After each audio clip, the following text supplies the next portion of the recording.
Good morning বন্ধুরা, ছায়া daily ব্লগে সবাইকে স্বাগত জানাই। আজকে তো শনিবার, শ্রাবণ মাসের প্রথম শনিবার আজকে। তো আজকে একটু শনিবারে একটু উপোস করবো, তাড়াতাড়ি গিয়ে পুজো দিয়ে চলে আসবো, বেশি দেরি করবো না। যে সকালবেলা তো মেয়ের আজকে শনিবারে স্কুল দিয়েছে, মেয়ে তো স্কুলে চলে গেছে। আজকে টিফিন করে দেয়নি, মেয়ে বললো মা টিফিন করে দিতে হবে না। আর বাবাকে বললো যে একটুখানি বিস্কুট কিনে দিতে, অরিও বিস্কুট টিফিনে খেয়ে নেবে, 12:30টায় ছুটিও হয়ে যাবে তাড়াতাড়ি। তার জন্য মেয়েকে টিফিন করে দিন। আর এই যে টিফিন বসাচ্ছে, এখানে এই যে কড়াতে তেল দিয়ে দিয়েছি, আর আলু কেটে নিয়েছি, আলু ভাজবো। আমি তো খাবো না, তোমাদের দাদাভাই খাবে আর ছেলে খাবে। এখানে ময়দা মেখে নিয়েছি, এই যে ময়দা মেখে নিয়েছি, পরোটা করে দেবো একটু, আর আলু ভাজা দেবো। চলো আজকের ব্লগটা তো এখান থেকে শুরু করছি, দেখতে থাকো তোমরা, নিশ্চয়ই ভালো লাগবে। আর হচ্ছে ঘরে কাজকর্মগুলো সেরে নিয়ে তারপর কি গরম রোদ্দু উঠেছে, আর কি গরম লাগছে, ঘাম দিচ্ছে। ঘরের কাজকর্ম সেরে নিয়ে একটু পুজো দিতে যাবো। তোমাদের দাদাভাইকে বললাম একটুখানি 5 রকমের ফল মিষ্টি একটু ফুল টুল এনে দাও, আমি পুজোটা দিয়ে আসবো। তা ওই জন্য তাড়াহুড়ো করছি। চলো রাখি এখন, আমি হচ্ছে যা টিফিনটা করে নিই, তোমার দাদাভাইও খেয়ে বেরোবে। এই দেখো বন্ধুরা, আলু ভাজা তো হয়ে এসছে, আর একটু বাকি আছে, আলু ভাজাটা আর একটু লাল হবে। এদিকে পরোটাটা ভেজে নিই, নিয়ে খেতে দিয়ে দেবো। তোমাদের দাদাভাইকে এখানে আবার কাজে বেরোবে, তাড়াহুড়ো করছে। চলো ওইদিকে তো আলু ভাজা তো সরিয়ে দিলাম ওই পাশে দিয়ে, আর এদিকে পরোটাগুলো যে ভেজে নিচ্ছি। আমি তোমাদের বেশি করবো না, 5টা করবো। তোমাদের দাদাভাই খাবে 2খানা, আর ছেলে খাবে 3টে, 5টা পরোটা করবো। চল পরোটাটা ভেজে নিই, নিয়ে তোমাদের দাদাভাইকে খেতে দিয়ে দিই। লাল লাল করে ভেজে নিচ্ছি।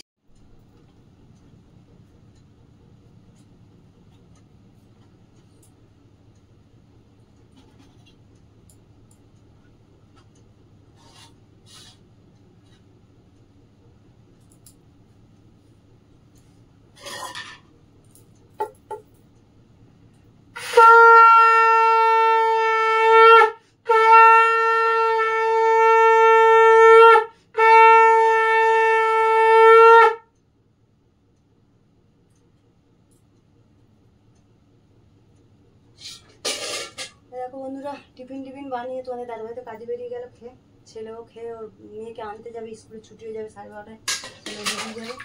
আর আমি ওই যে কাজ ছেলে বাসি করে চান করে পুজো করে নিলাম, রান্না করে নিয়ে এসে পুজোটা দিয়ে আসি, তারপরে এসে রান্না করব। বেশি কিছু রান্না করবো না, মেয়ে তো খাবে না, ওই বাড়ি চলে যাবে, আর তোমার দাদাভাই আর ছেলে খাবে। তার জন্য এক তরকারি যাই হোক কিছু করে দেবো, এসে পুজোটা দিয়ে আসে। এই যে ফল নিয়ে নিয়েছি, তোমার দাদাভাই ফল এনেছিল, ওই যে 5 রকমের ফল জলে ভিজিয়ে রেখেছিলাম, ফলগুলো ধুয়ে গুছিয়ে নিই, রেডি হয়ে নিই, পুজোটা দিয়ে আসি। পুজোটা দিতে একটুখানি দূরে যেতে হবে, পুজোটা দিয়ে আসি, তারপরে রান্না করবো। একটা তরকারি ভাত করে দেবো ওখানে ওদেরকে। চলো গুছিয়ে নিই, আমি রেডি হবো, হয়ে তারপরে পুজো দিতে যাবো, পুজোটা দিয়ে আসি।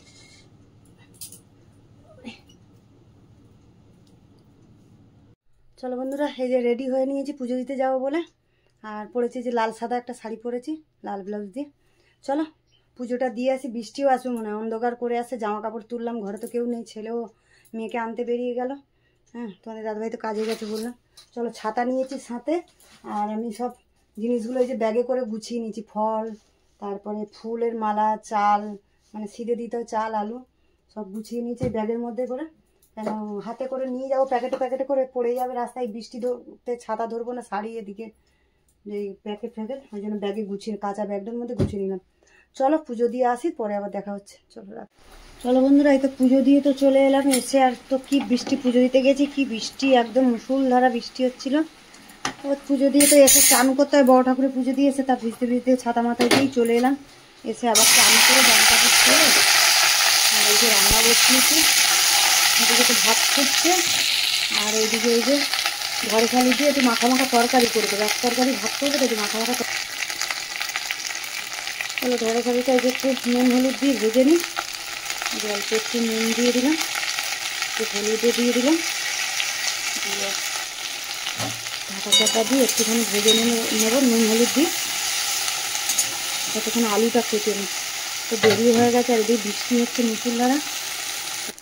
চলো বন্ধুরা, দেখো ঢেঁড়সগুলো তো হালকা করে আমি ভেজে আর সাইড করে দিয়েছিলাম, তেলটা একটু ঝরে যাওয়ার জন্য হালকা করে ভেজে নিয়েছি। এরপরে আলুটা, চলো একটু কালো জিরে ফোড়নে দিয়ে দিচ্ছি, কালো জিরে ফোড়ন দিয়েছি। এই যে আলুগুলো তো কেটে রেখেছিলাম, আলুগুলো দিয়ে দিচ্ছি তেলের মধ্যে। দিয়ে আলুটা একটু ভালো করে একটু ভেজে নিই, তারপরে মশলা দেবো। ভাতে মনে হয়ে গেছে, ফোনটা ধরে নিয়ে দাঁড়াও ভাতে। দেখো বন্ধুরা, আলুটাতে যে হালকা করে ভেজে নিয়েছি, এর মধ্যে আমি দিয়ে দেবো এবারে নুন, পরিমাণ মতো নুন দিয়ে দিচ্ছি। পরিমাণ মতো নুন দিয়ে দিলাম, হলুদও দিয়ে দিচ্ছি। আর দিয়ে দেবো এই যে কাঁচা লঙ্কা, টমেটো কেটে রেখেছিলাম, এটাও দিয়ে দিলাম। তারপরে আমি এটা একটু কষানো হোক ততক্ষণ কাঁচা লঙ্কা টমেটোটা দিয়ে, তারপরে একটু সর্ষে বেটে দেবো। একটু ঢেঁড়স দিয়ে করবো তো, একটু সর্ষে বাটা দিয়ে দেবো, একটু সর্ষে পোস্ত মিশিয়ে একটু বেটে নেবো। চলো এটা ততক্ষণ হোক, তখন বেটে নেবো। চলো বন্ধুরা, দেখো টমেটো তো গলে গেছে, একটুখানি ঝাল লঙ্কার গুঁড়োও দিয়ে দিলাম। আর এই যে পোস্ত আর সর্ষে একসাথে বেটে নিয়েছি, এটা দিয়ে দিচ্ছি। দিয়ে এবার জল দিয়ে দেবো, বেশি আর কষাবো না, এবার জল দিয়ে দেবো।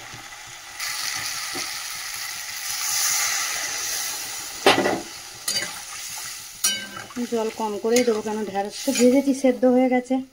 এদিকে আলুও তো ভাজতে ভাজতে হাফ সেদ্ধ হয়ে গেছে। চলো, ঝোলটা তো ভালো করে যে ফুটে গেছে, এর মধ্যে এবারে এই যে ভেজে রাখা ভেন্ডিটা ঢেঁড়সটা দিয়ে দিলাম।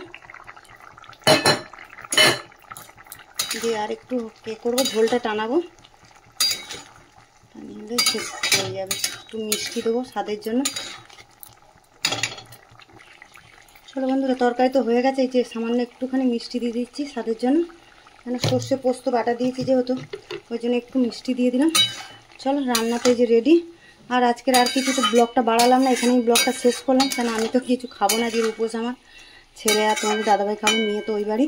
হ্যাঁ, চলো এখানেই ব্লগটা শেষ করছি, দেখা হচ্ছে পরের ব্লগে। চলো রাখি এখন, টাটা।